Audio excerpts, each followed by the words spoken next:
So like I said, I'm going to show you step by step how to create a VIP resume from scratch. I'm going to show you the entire process through baby steps.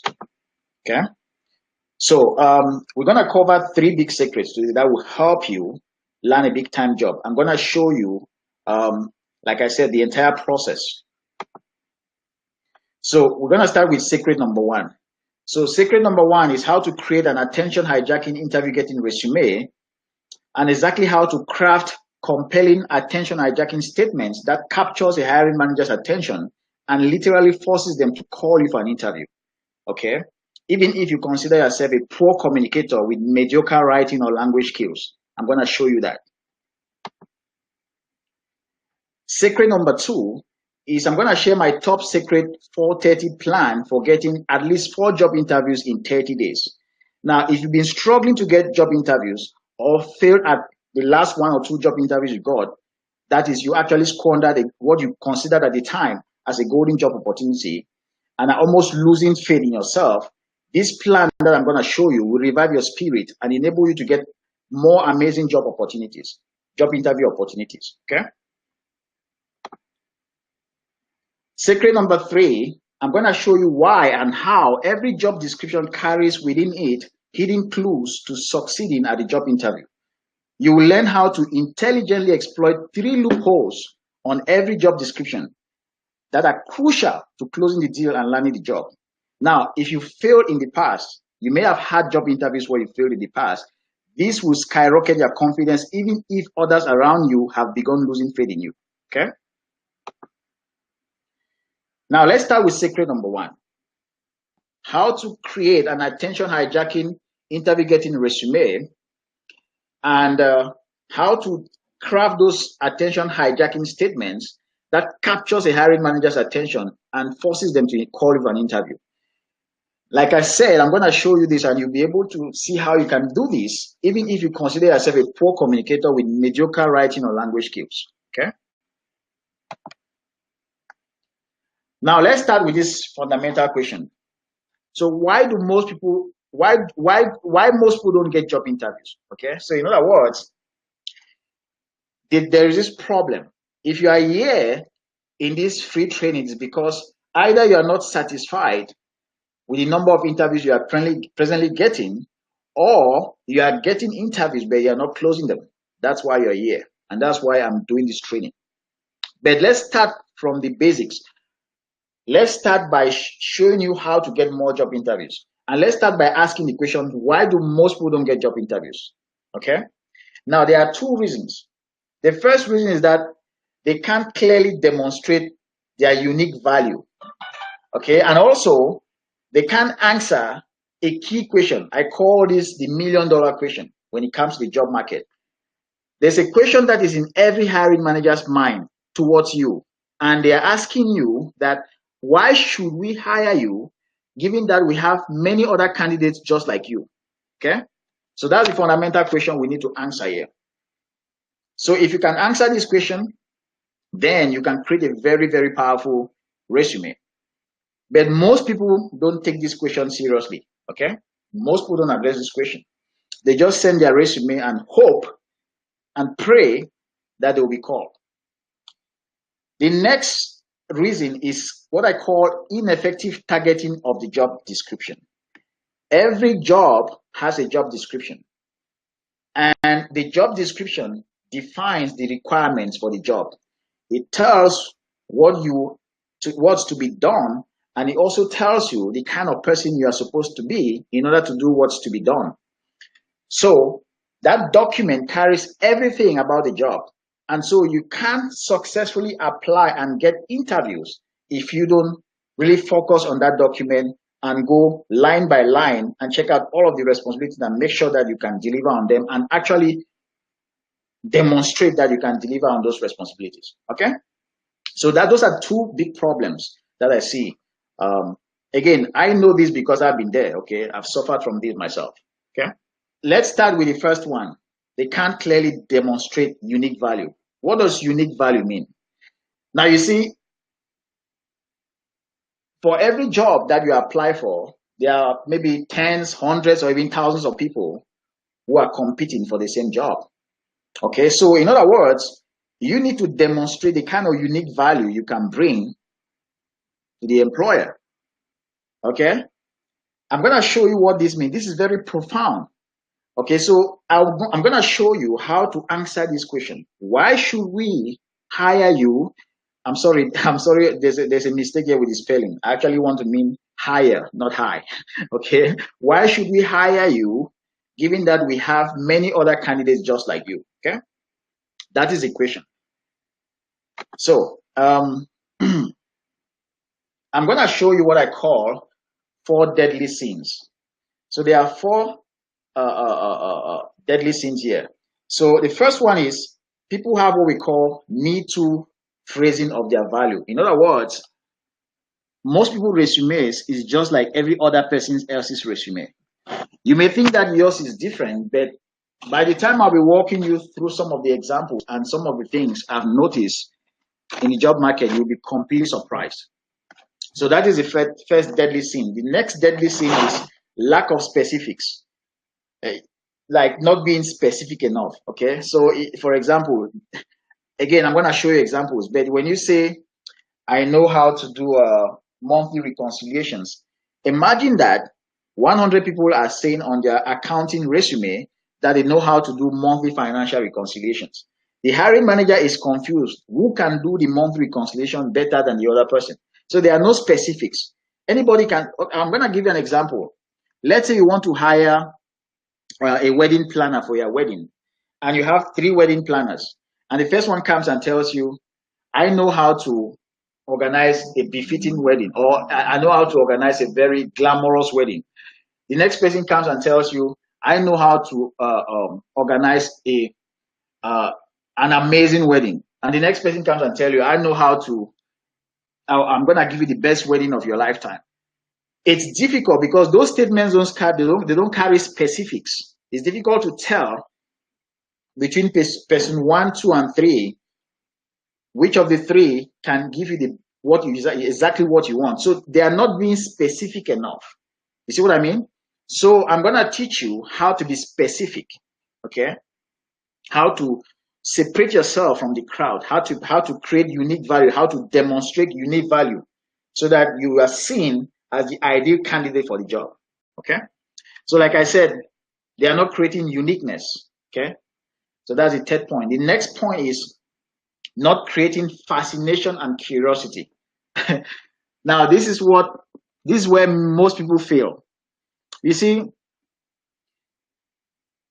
there is what we call, you've heard of the statement, curiosity kills the cat. Okay, what drives people to find out about you and to invite you for an interview is curiosity. They want to know more about you. You fascinate them. There's something fascinating about you, either from your experience or from your skills or from the way you articulate them. It's fascinating. Okay, so they want to invite you to talk to you, or they want to talk to you over the phone. So I'm going to show you how to create this fascination. Okay, guys, is all of this very exciting? Let me know. Okay, type yes. Let me know. I want to know that you're excited. Let me know if you're excited, because I'm really, really excited. If all of this is making sense, let me know before I move on. Type yes in the chat box. Okay. Okay. Awesome. Awesome, guys. Awesome. Awesome. So I can see that you guys are really enjoying this. Okay, fine. Let's continue. Let's roll. So I'm going to show you examples of how to create these elements. Okay. So now let me show you. Before I show you how to get attention, let me show you what I mean by these 4 deadly sins here. So what do I mean by me too phrasing of value that can't get and keep attention? What do I mean by lack of specifics? What do I mean by not creating uniqueness? What do I mean by not creating fascination and curiosity? Let me show you what I mean by that. So what I just did is that I just went to google.com and typed email marketing specialist. Now, this is very important. When you do that, let's say just type the name of the position you're targeting. It can be accounting manager, it can be network specialist, whatever is your position. It can be safety manager, whatever it is. Just type it there, safety manager resume. You're gonna see this website will show up.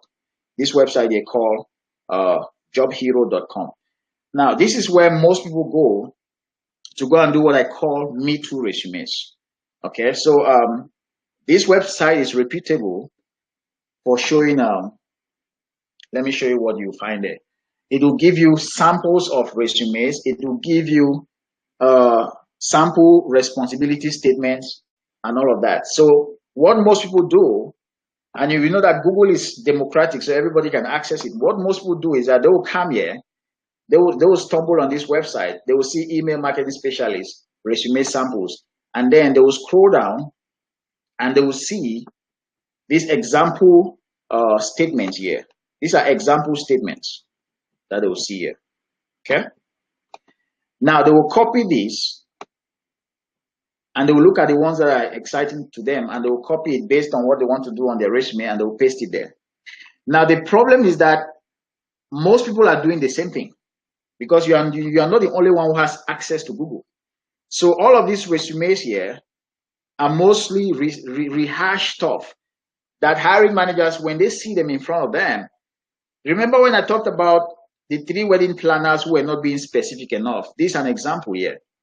So if somebody says, ensure the email marketing process followed industry best practices.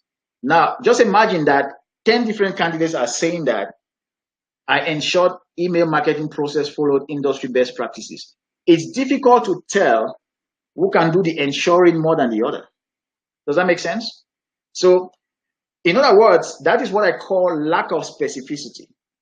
I'm going to give you a lot of examples. Then I'm going to show you, the reason I'm showing you email marketing specialist, because after I'm done showing you this, I'm going to go to my own resume that talks about email marketing specialist. And I'm going to show you how specific I got, okay? And that is what placed me above most candidates, because I was specific enough. I demonstrated unique value. Okay, let me show you another one here. This one says, analyze email performance and implemented usability enhancement to improve overall user experience. Again, in their mind, they think that they are being specific, but it is not. I'm going to show you what I mean by being specific. Okay. Let me show you some examples that seem to be good, but that still need improvement. This one says, created content for email marketing campaigns using Salesforce and HTML. Increased customer base, contributed to revenue total of $161 million. Okay. Now, there's a little bit of specificity there. Good, but again, this is a risk. The risk is that somebody else would have copied a similar statement, and maybe the only thing they would have changed is maybe the number of millions. Okay, so that is the problem. Because everybody has access to these websites, to these samples, there's a high probability that your resume will be regarded as a Me Too resume. It will be regarded as inauthentic. Okay? So again, I'm going to show you how I do this completely differently. This is another example here. Strategize customer retention campaigns, reactivated customer accounts valued at this. Again, not specific enough. Okay, now let me show you the counter example. I'm going to go to my email and pull out my resume. Okay, this is my resume that you can see on my screen. Now, I want to show you something here. So this second part here is talking about email marketing. It says, reason number 2, I'm a certified email marketing specialist who knows how to get results with email best practices. Again, that is not even specific enough. So now I get into more details. I said, okay, as a certified email marketing specialist who has sold over 116,360,000 in the past 18 months using email and other marketing strategies, I know how to leverage email marketing and follow up to indoctrinate, create relationships, and convert prospects and existing customers. Craft email marketing campaigns that get delivered, get opened, and most importantly, get clicked. If you are here today, is because those three things happen. My emails were delivered to your inbox, they get open, and they got clicked. So those are the kind of things a hiring manager wants to know. They want to know if you are as an email marketing specialist, you can do those things. So you see what I mean by specificity. This is another level of specificity here. It says 4 magic email copywriting questions, and why answering these 4 simple questions will practically write emails that get opened and clicked. So are you seeing the level of specificity? This is amazing, guys. This is another level of specificity here. Which goals and metrics to track on a day-to-day basis to measure your email marketing success?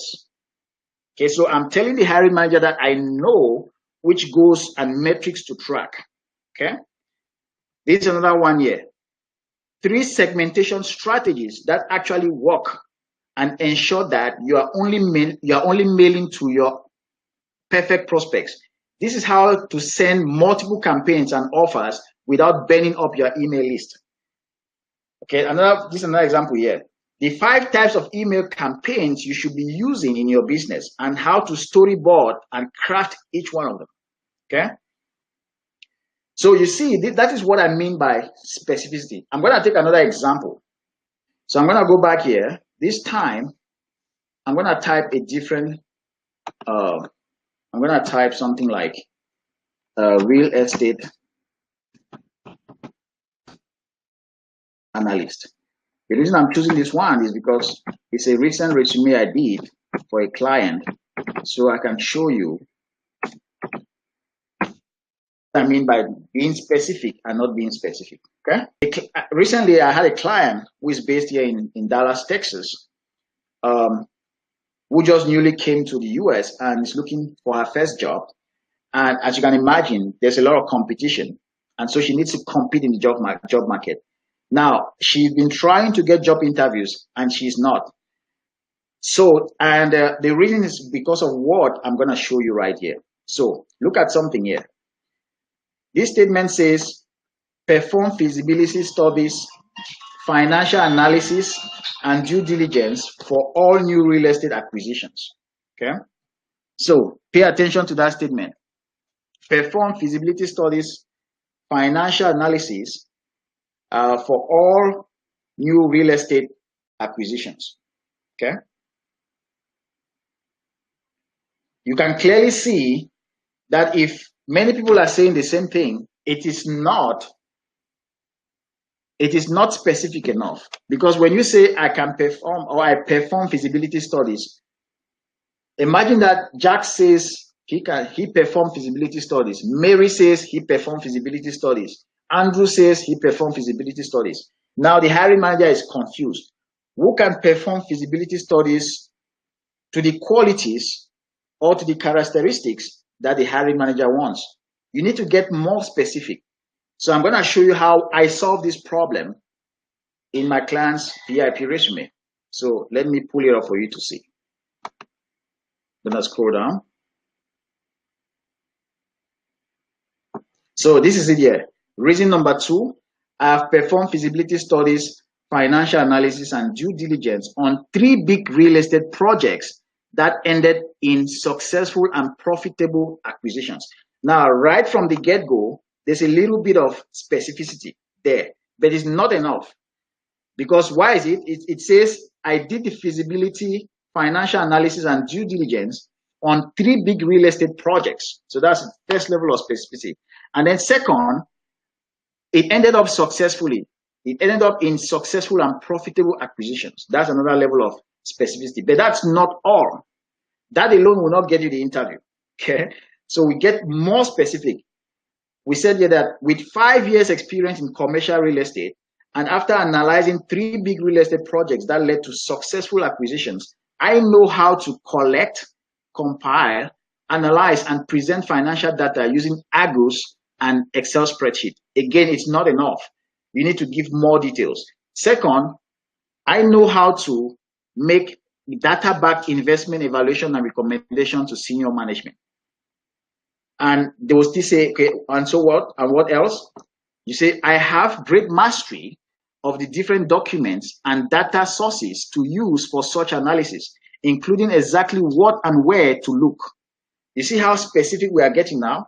So this guy knows, he knows the different documents to pull that data from, and he knows the different sources to consult when performing that analysis. Okay? He knows exactly what and where to look.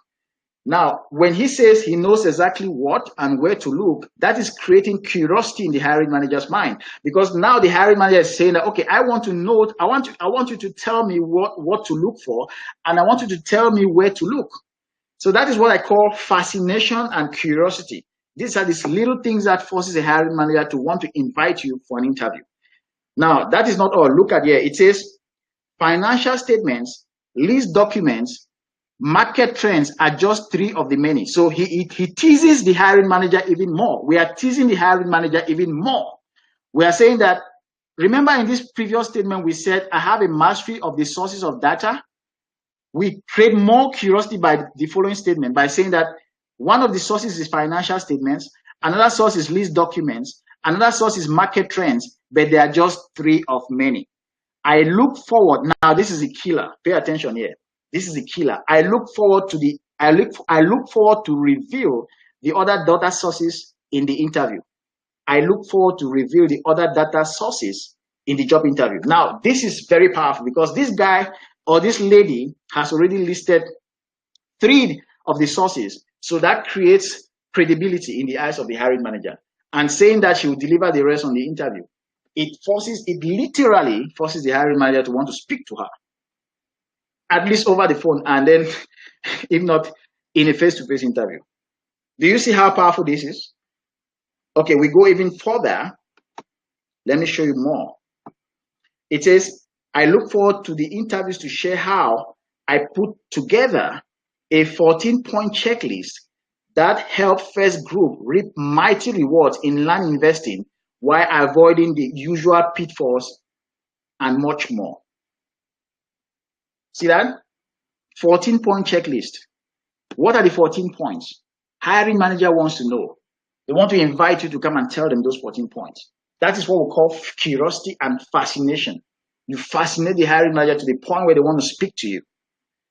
And then lastly, she says, now that she has already gained the trust of the hiring manager, she says, and yes, I have the skills required to perform all the investment analysis duties mentioned on your job description. Because we cannot literally address all of the responsibilities on the job description, this last statement is very powerful. I'm going to show you how to do all of this. Guys, I told you guys, this is super powerful. I get excited every time I speak about this. This is really powerful. Okay, so let's move on. So let me just recap here. I said Me Too phrasing. I show you examples of Me Too phrasing. I show you lack of specificity. I showed you not creating that uniqueness. Okay. Now I'm gonna go back and talk again about uniqueness because I don't think I really hammered on that point. But let me show you something here.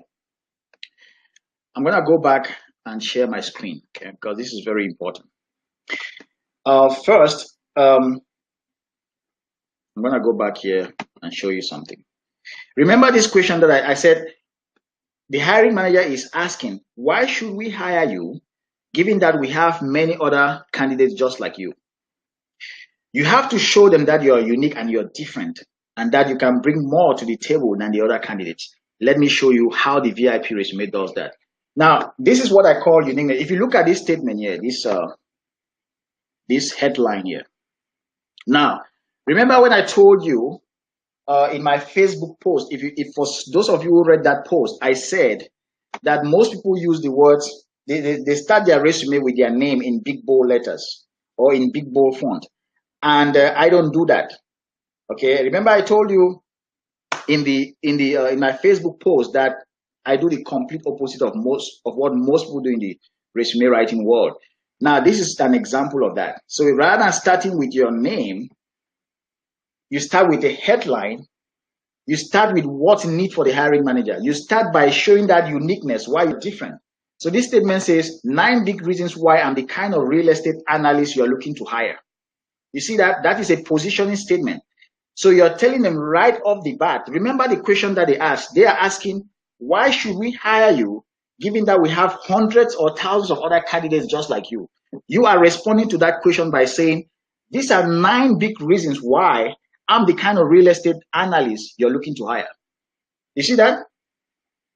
You hit the nail right there where it hurts.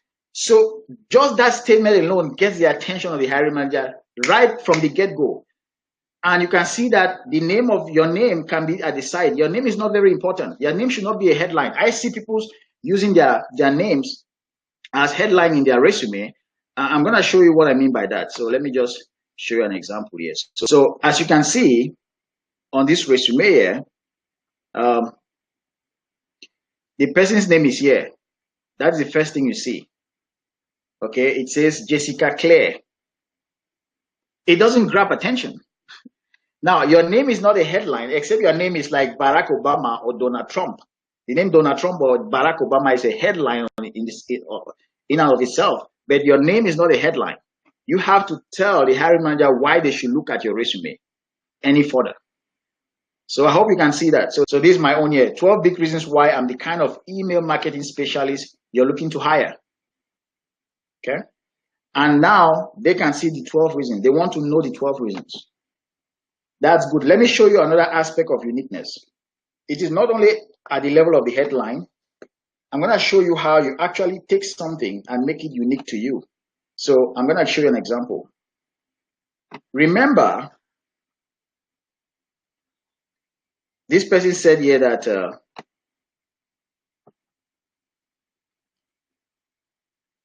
I know the most common mistakes to avoid when performing feasibility studies, financial analysis, and due diligence. Now, that is an expert speaking. If you really know something, then you need to know the common mistakes to avoid when doing that thing. It's obvious. So that is one. Now, those statements, like I told you, there are formulas for them. So if you have questions in the back of your mind that, hey, Sylvester, how do you come up with these statements? Don't worry, just settle down. I'm going to show you the formulas. They are actually filling the blank formulas. These are advertising copywriting formulas, okay, that I've studied over time. I've actually mastered this stuff, and I've turned them into formulas that you can just fill in the blanks, even if you don't consider yourself a powerful communicator. So that is a way of demonstrating by taking this skill here. Remember this generic skill that we had here that talk about feasibility studies. This one here, perform feasibility studies. Most people will just say responsibilities, perform feasibility studies, or they can call it accomplishment. It doesn't matter. But the problem is that it's not specific enough. Perform feasibility studies, financial analysis. Now, with this lady, we are taking it to a whole new level. I don't only know how to perform those analyses. I actually know the most common mistakes to avoid when performing them. And then here, I have a mastery of the different documents and data sources to use for such analysis, including exactly what and where to look. So that is how you make things unique to you. So you say it in such a way that nobody else in the entire world can say it. And that's why when they look at your resume, it's authentic, it's very powerful, it's very authentic, and they feel like talking to you. They know that this is not made up stuff. This is not copy paste. Does that make sense? Okay, awesome. So I hope I've hit well on that point. Let me stop sharing my screen so that we can continue the training here. Okay, guys, the house is quiet. I know you guys are learning, but let me know, is this making sense? Is this exciting? You know, I'm always excited when I know you guys are enjoying the whole thing. Okay, let me know. Is it making sense?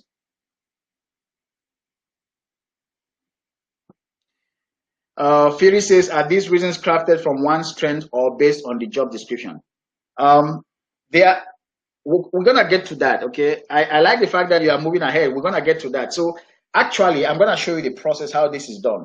We actually craft these reasons based on the job description. I like the fact that you are going ahead of us.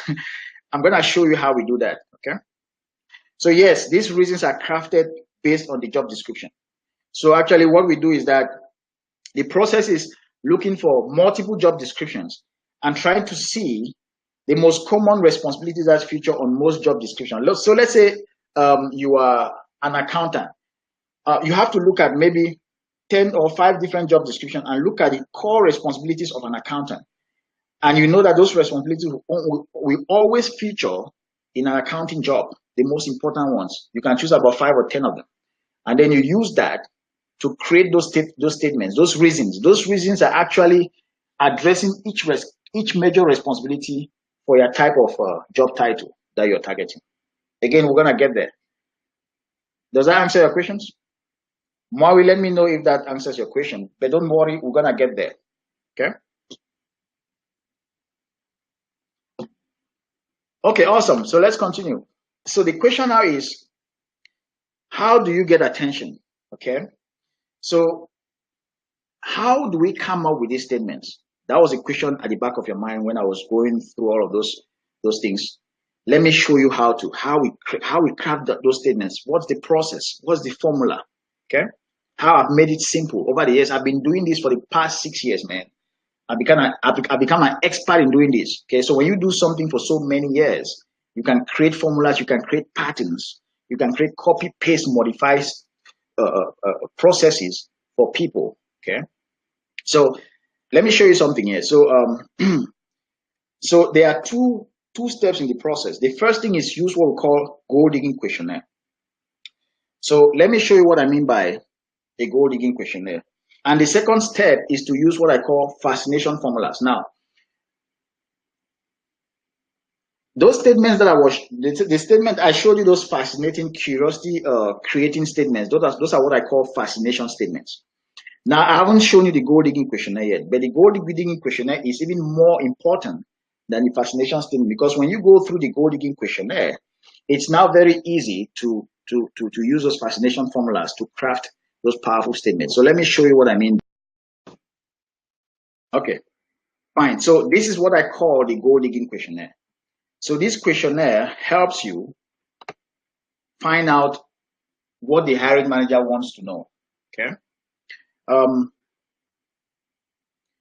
The first question is, so this is a process. If the way you take a responsibility that is completely non-specific and make it specific is to ask yourself the same questions that the hiring manager is interested in. So in other words, the first question is, you take the responsibility and you put it here. So in the case we're talking about feasibility studies, okay, so I'm gonna go here. I'm gonna copy feasibility studies. I'm gonna put it here. Okay. So if I put feasibility studies there in the bracket, there's a question that will arise there now. So let me show you what that question means, or what that question says. So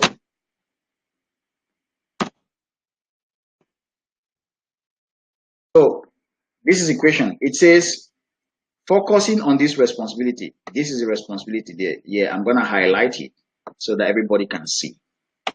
Okay. Like I told you guys, I'm gonna go baby steps. Okay? I want you to be patient with me. Let's go baby steps so that you really understand what I'm sharing with you. So this is the first question of the questionnaire. Focusing on this responsibility, what challenges, problems, or fears do you think the employer may be facing? Now, the reason they want somebody to handle these responsibilities is because they have some problems, they have some challenges, and they may have some fears. Okay? So, what are their challenges? Maybe they want to invest in some, because they want you to do feasibility studies. This is real estate. In order to purchase a home or a property or a piece of land, you need to do proper feasibility studies. If not, you're going to lose your money. So their fear is that they don't want to lose money. Okay? And their challenge is that they want somebody who can do it accurately enough. The problem may be that in the past, their former real estate analysts didn't do a good job. So in other words, they lost on some good deals, or they actually bought some bad deals. So when you understand that, now you can get into the psyche of the hiring manager. So generally, you can answer those questions. You can give as many answers as you want, And then you do the same thing for the second question.